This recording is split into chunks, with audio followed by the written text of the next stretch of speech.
Have you ever looked at a toothbrush and wondered what the bristles are made out of? Well, I know I have.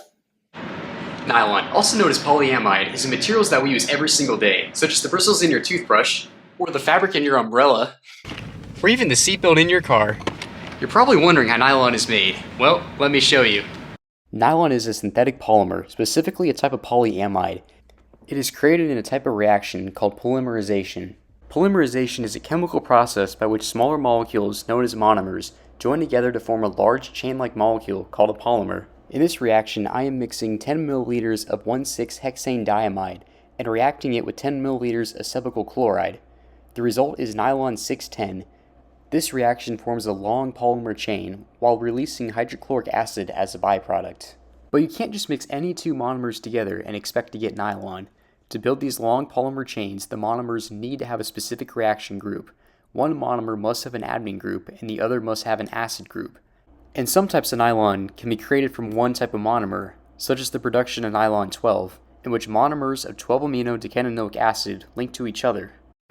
The resulting nylon is extremely durable and can be incorporated into 3D printing filament. And this material can be used with an extrusion-based printer or an SLS printer. Nylon is a type of thermoplastic, and like all thermoplastics, it becomes liquid at its melting temperature. For nylon, that is around 176 degrees Celsius. Both selective laser sintering printing and extrusion-based printing heat nylon till its melting point and stack it one layer on top of each other. Extrusion-based printing has a nozzle that moves in an X, Y, and Z axis. This type of printing often requires support structures, and the nozzle is prone to clogging. Instead of using a nozzle, SLS printers use a laser to melt nylon instead. This laser hits a print bed full of nylon powder. When one layer is complete, a new layer of nylon powder is sprinkled on top.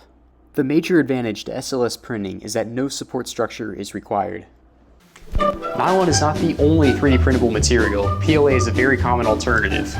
While PLA is much easier to 3D print as compared to nylon, it is much less durable.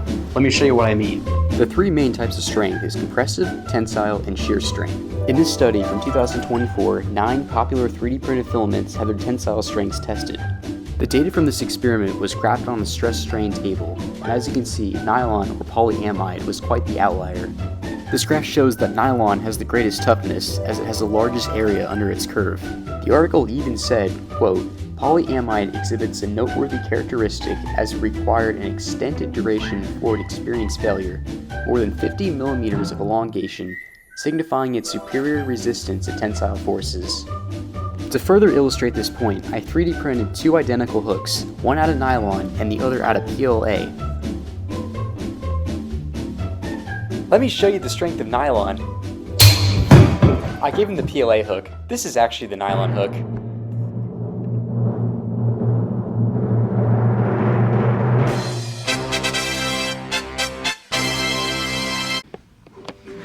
Due to nylon's durability and its ability to be 3D printed, it makes it ideal for custom-made orthotics.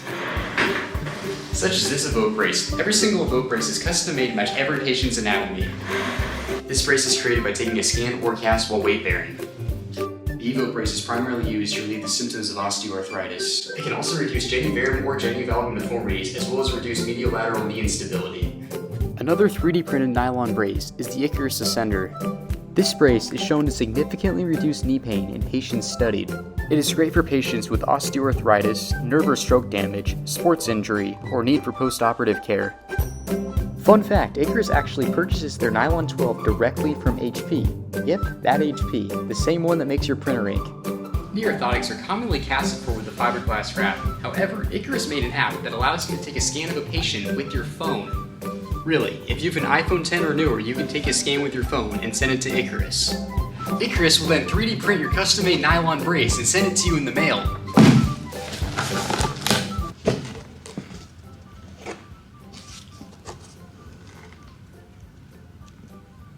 We have got to stop skipping leg day. No, I was just going to say that. In conclusion, nylon is an extremely durable material that can be used to make 3D printed knee braces. It can also be used to make the bristles in your toothbrush.